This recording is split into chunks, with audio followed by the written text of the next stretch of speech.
was about 8 or 7, I outright said I wished I was born a girl. And despite some hilariously obvious signs that we're about to get into, some of my family still doesn't believe that there was. You like mad, bro? Yes!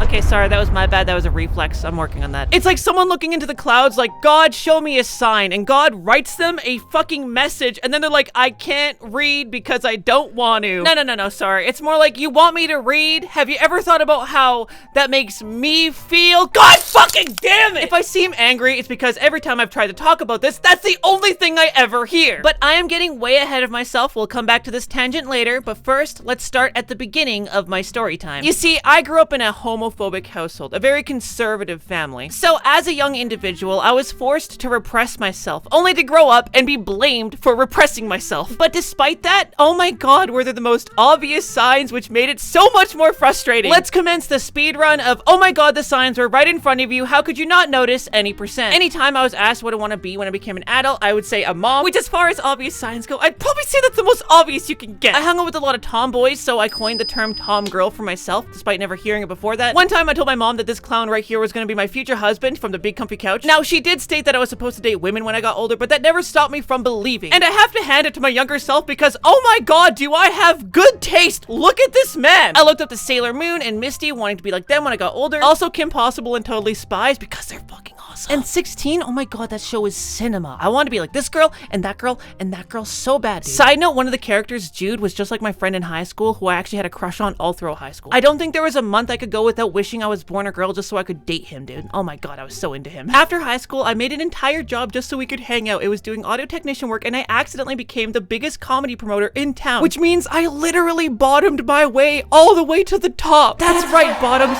Never stop believing. This is but a few of many examples that were blatantly obvious, but I wouldn't blame my parents for not knowing what transitioning was or simply just innocently not seeing them at the time. So to me, it's not whether or not my parents saw the signs at the time. That can just be a simple mistake. It's about how they treat it now, and you're gonna love this. One of my parents attempted to gaslight me into believing that over the course of many years, you can just fictionalize memories, which actually isn't incorrect. That can happen. But there is a thing called formative memories, and the fact that this was literally my entire life. So if you try to contextualize how you felt or the fact that there was obvious signs, it might not be that your parents didn't see them at the time, it's that they don't want to see them now. Because some parents see their kids a lot less as individuals and more as an extension of themselves. Meaning the way you experience the world can't possibly be any different than theirs. And heaven forbid you do something that's against the societal norms. Do you know how that might make them look? Yeah, sure, you literally saved your life from the abyss, but how are they gonna talk to Cindy at work about what you're doing? Let me give you an example. Hey parents, so